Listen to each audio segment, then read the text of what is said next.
Alright, ladies and gentlemen, welcome back. I did say that I would try and get this sucker out before Saturday's release, so it's Thursday afternoon. I came in sort of late last night, didn't get a chance to do it any earlier.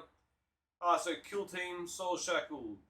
I feel like I'm getting a heck of a lot of the same terrain that I've already got with the boarding actions in the two previous Kill Team boxes that sort of match with this, but we get a few extra, like one extra sprue probably, maybe two of extra bit.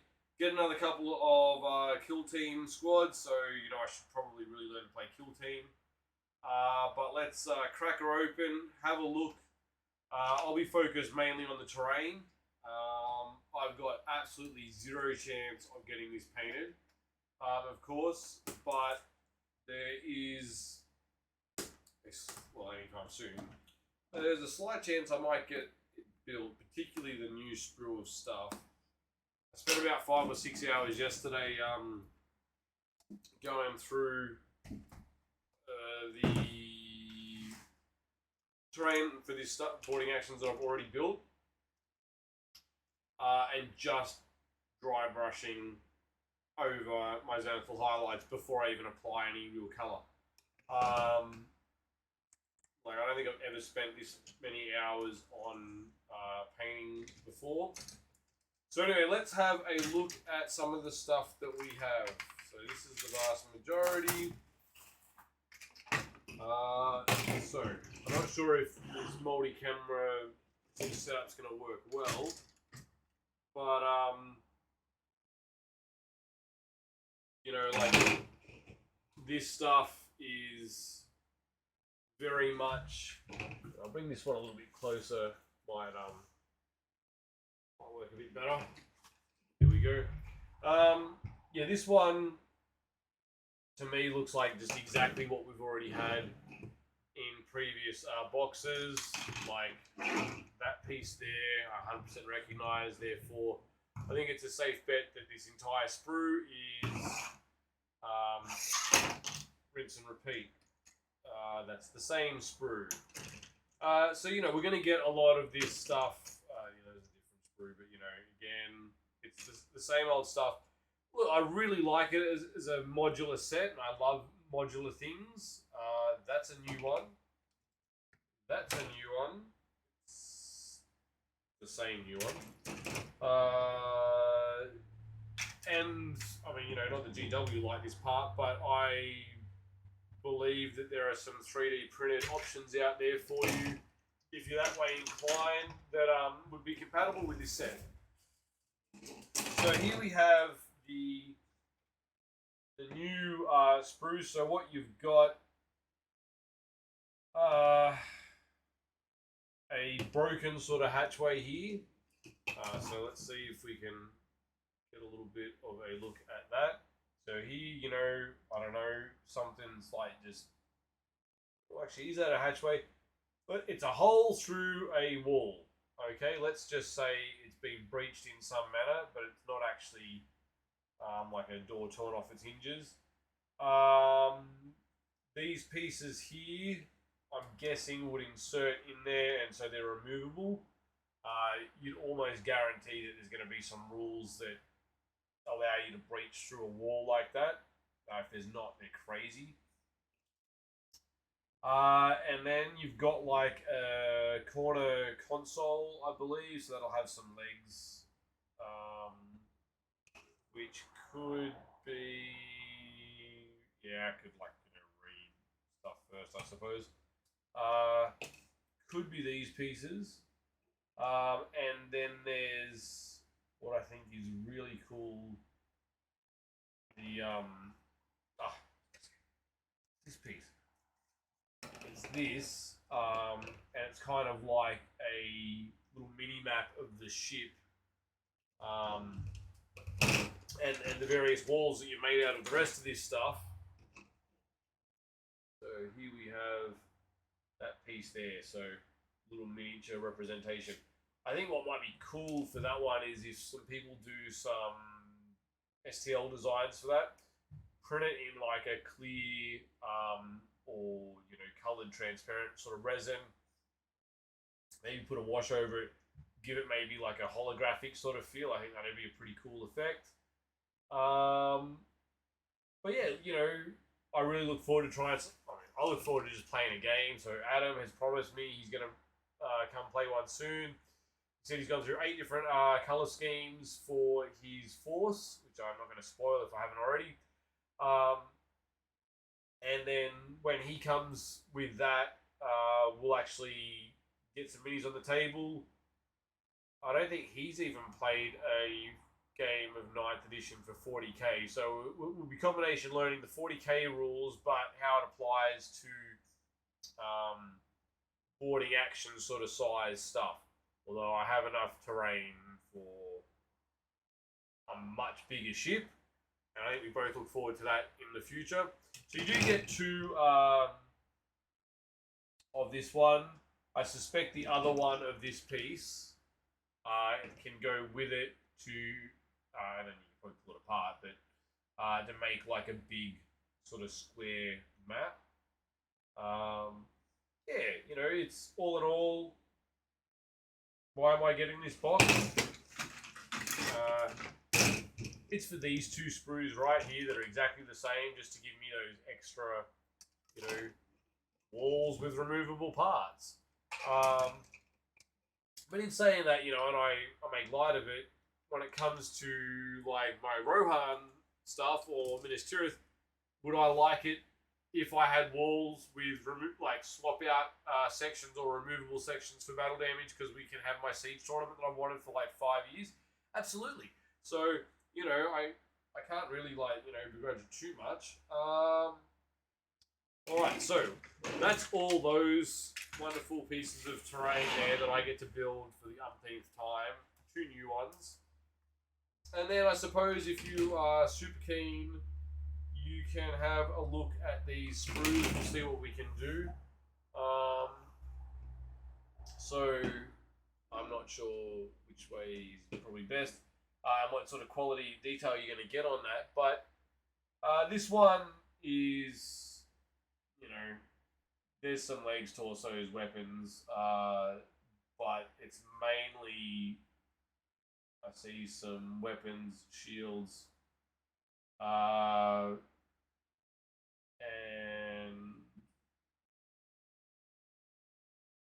I tend to say shoulder, but I think they might be anyway, armor pads, could be knees if they're not shoulders. So the coolest thing here is this one, in my opinion. Let's see if we can get that in some good focus. Again, I said what I should really do for this is lock the focus on that camera, and I had technical difficulties and had to reset all the cameras today, so no, I did not lock the focus on that because I'm an idiot. So that's that one.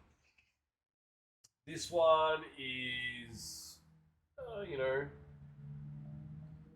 arms, legs, weapons, torsos. This is the thing you got to say. Whether you like the aesthetic design of the GW models or not, that's up to you. For particular armies, you can't fault the quality. Like the detail on the new plastic kits is ridiculously good.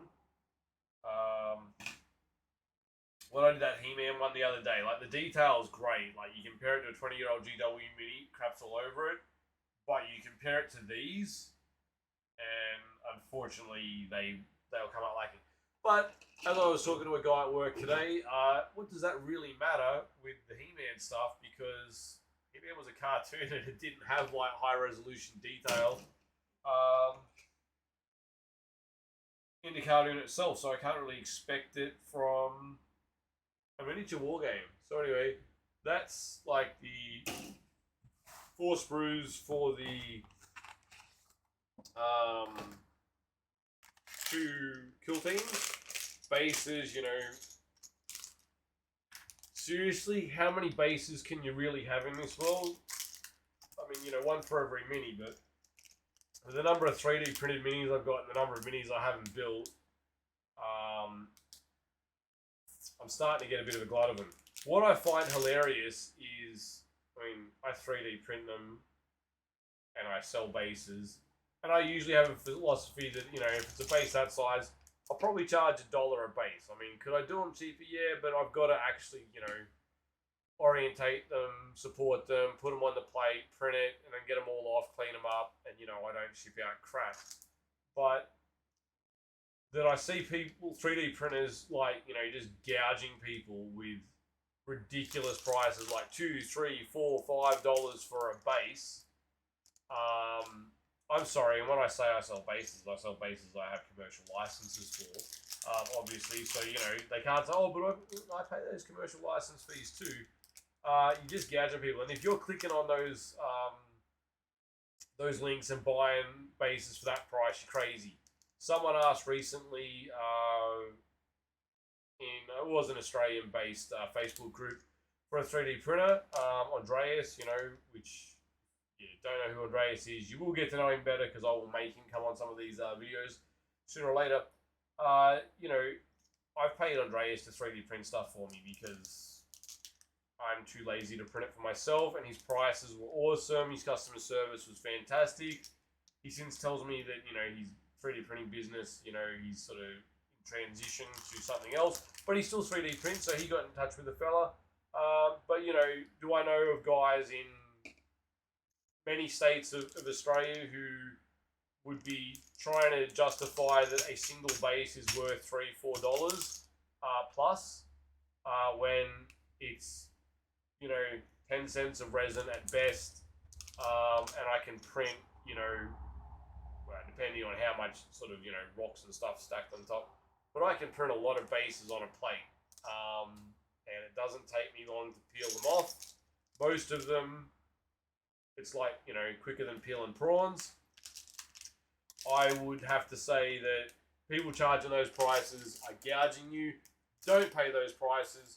Go to Andreas, or, you know, if I even bothered printing stuff, I'd say go to Medbury, but I owe Medbury a video on some dwarves that he gave me last year, and he was in store the other day. We were playing a game for Pokemon League, and he decided that he might be going in a different direction when it comes to his printing, so like hold off on that video. So anyway, I owe him a video on something, but yeah, I gave him a Helm's Deep back, so I think we're kind of even, right?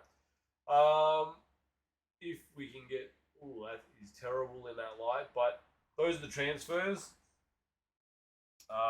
You know, I wouldn't rave home about too much, although I find it interesting. It looks like we've got a couple of corpse outlines. If we can get those without, like, you know, an absolute crap ton of glare. Anyway, that I think is, you know, a couple of novel things. So we're obviously going to get another base for this. It's not too bad. I think now I'm up to, this will be the 5th one of these I've got. So obviously that's a terrible thing because it's an odd number, but I can make a rather large table. I got a little bit of variety, and as always, they're double-sided, and I'm sure they're quite compatible. They're not to say they're all the same, but there you have it. So we've got a bit of red light here, bluey green light over there, and yeah, also, I mean, let's be honest, not that I've got the best stuff here. When it comes to placing the squares on the base, sort of, you know, it's designed this way, match up the sort of unit wall length. And I mean, you can enlarge or reduce the 3D printed stuff, but they also match. And there's 3D printed bases, which is awesome because then you can really make like just a cool ship.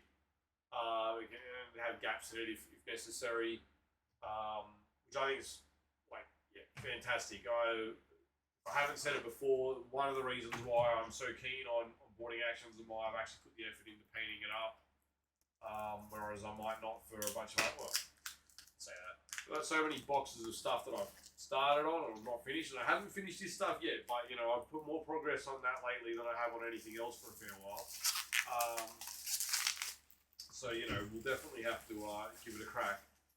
But just the idea of, you know, being able to, like, you know, board a ship, defend a ship, and have those in-ship battles, yeah, it's awesome. So, what do we got? We have, you know, manual on putting it all together. Is there anything like, oh my god, no. Look, you know, that extra 2 sprues, you know, duplicates for the different stuff. Yeah, it's pretty cool. All right, I'll certainly be keen. Yeah, like I thought the wall section fits in. It'd be stupid if it didn't. So they call it a breach point, with pillars and without pillars.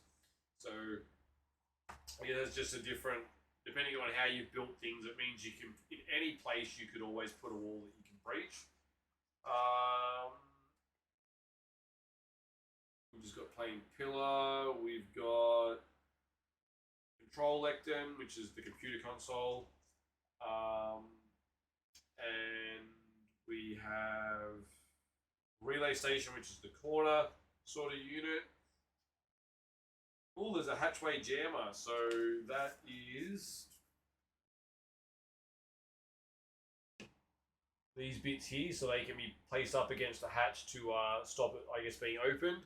I know that in the rules that I have read for the boarding action stuff so far, you can have like a model like on either side of a door, and they literally can do like an opposing test, and it, you know, strengths involved to see if they can successfully hold the door shut on your enemy or force it open. Presumably that's either just going to stop that or add some extra modifier to it. I think that's a really cool addition. It certainly makes sense if you have, you know, some moments to prepare a defense for your ship. So yeah, and obviously it's got the instructions for the 2 kill teams there. You know, do I get to those anytime soon? Who knows? All right. As for this book, I am certainly not going to go through all this, and, you know, as you ask me, like, will even all of it make sense to me? No. But let's have a look. So, you know, contents page, yeah, so it talks about the 2 kill teams that are in here. Yes, that's awesome. Very clever. It has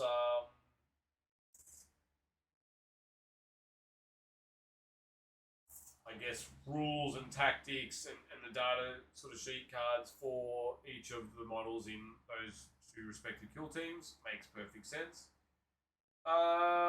Talks about the kill zones on page 73, which we'll go to momentarily.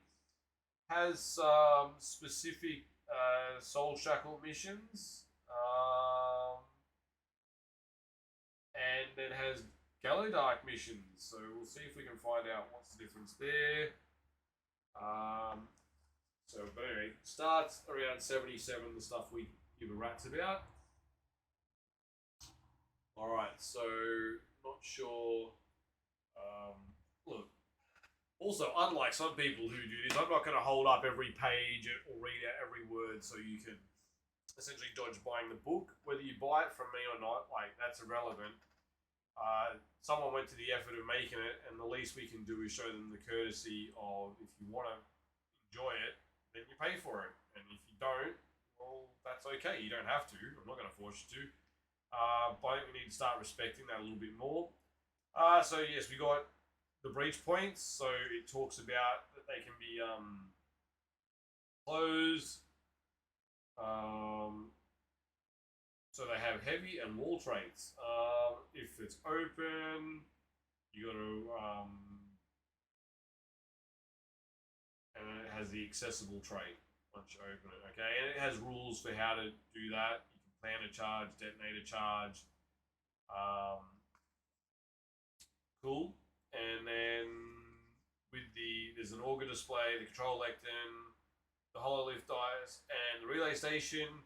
So it's got some mission, and, you know, it's the smart thing. Each boarding actions didn't have, but each of the kill team boxes have like an extra sprue with some extra parts, and the missions in that book are, you know, specific to those extra accessories. and I think with Shadow Vaults, they released the extra ones for that. So one would make an assumption that in time they will release these extra sprues as individuals, and they'll release the kill teams as individual kill teams as well.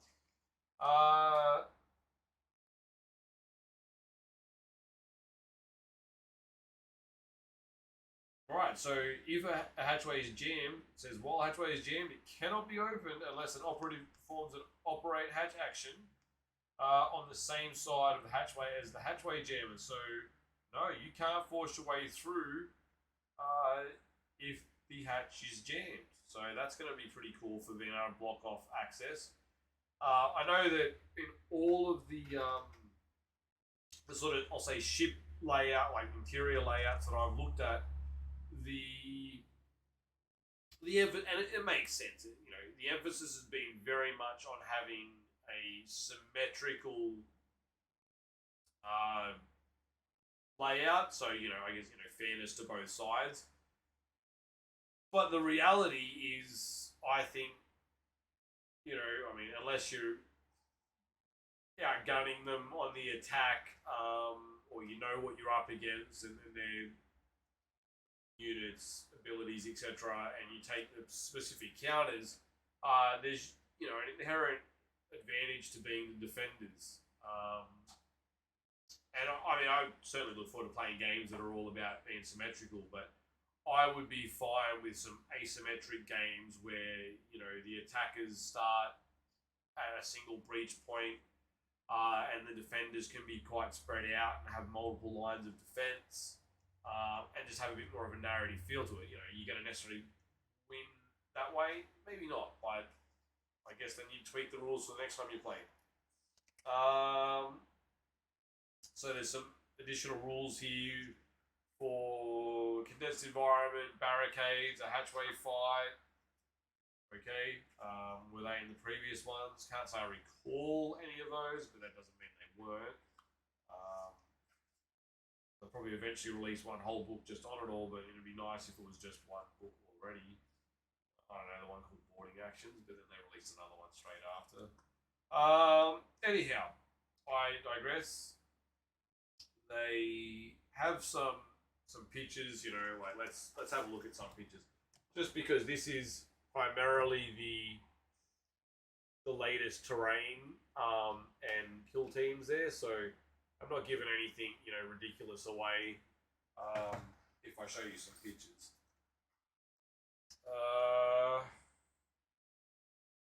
All right, so then we've got some missions.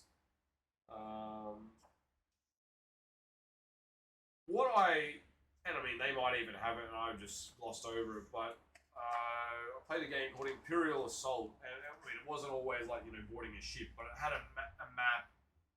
It was laid out. There was like spaces. So I mean, there's a lot of overlap between Star Wars versus this, And in the scenarios for that, it's Rebels versus Empire, and then if the Rebels get a victory, then you go on to another certain mission with a certain objective, and it would be different if the Imperials had won. So it's almost like choose your own adventure based on the outcome of your games, and I always think that's fantastic. I know that some of the Lord of the Rings scenarios follow that kind of methodology, and others are just like standalone scenarios, which is cool. If you're just going to play a scenario and you don't get a lot of time, play a scenario, but I guess I like the idea of some massive campaign that actions that you do in one mission have consequences in another. I mean, I personally would love to see some tournaments in whatever game system, but ones where it's appropriate, where we have people play a scenario, and there could be people on another table playing some other scenario, and in real time there's consequences and interaction almost between we retrieved the plans and we transmitted the plans, or we organised that orbital bombardment, so there's some assistance there, or we got the ion cannon functional, so to blast the ship in orbit, whatever the case may be. and I just think that would be really cool. It's certainly not an event where I want to see people go, oh yeah, I came first, and I don't even rat's ass if you come first in it. Um, that's going to be purely teams, whether it be good versus evil, one faction versus another, 3, 4, multiple like team way. Who knows? All right, but that would be cool. Will I get that with kill team at boarding actions? I don't know. Love to say yes, but let's just focus on getting some games in. Could it work in other systems? Absolutely. All right, so I'd love to try and I guess flesh that out some more. Not that I haven't already talked about it with people, and then actually do it. But anyway, I hope you enjoyed looking at a little bit of what was in the new Kill Team Soulshackle box. So there we have one beautiful rulebook, and there we have the nice new sprue. And remember, you get 2 of those, and you get these other ones with the for your various kill teams. Isn't that nice? I'm not sure if this camera will give you a better, maybe a bigger look. And just if you didn't see it before, then maybe you can see it here. Still the glare is killing us. All right, but if there was any moment in that you did not get the glare, it's like, corpse outlines for the floor or something. I just think that's fantastic. I'll add, one of them has the head detached, so I like the little details. Anyway, hope you enjoyed it. If you want to go get it, I'll try and get this video up soon, at least before or on Saturday. GW stores will have it. Your friendly local game stores will probably have it. Many of those will be a bit cheaper. Entirely up to you. If you get it, it's going to sell out probably anyway because they limited runs on these ones. But if you're going to buy it, or you're going to buy any GW stuff, for God's sake, buy it before March 6th, I think it is, where they're going to have a price hike, which, they say 6%. All right, well, I've heard that 6% in America was more like 18%, and there's been a backpedal. Is there a backpedal? I don't know. Can't speak to Australia. Is it 6% in Australia? Well, I shouldn't tell you that either, but I think, America starts with an A and Australia starts with an A. I don't know if there are any other similarities and commonalities, but there you have it. So, you get yourself a nice board, you get yourself a whole bunch more terrain. You get enough terrain in that to definitely make up some maps that go on this board quite reasonably. The 4 sets essentially of that I've already built fills up a 6x2 fold-out table well and truly. It's too much for it, and it's there's no open hanger spaces. It's all just corridors. Might be some long corridors, but it's all like that. Very good. This one's just going to mean that if I play on a 6x4 and I print the bases, or if I won't be 6x4, but if I use 4 of these, I've got plenty to really, really fill it.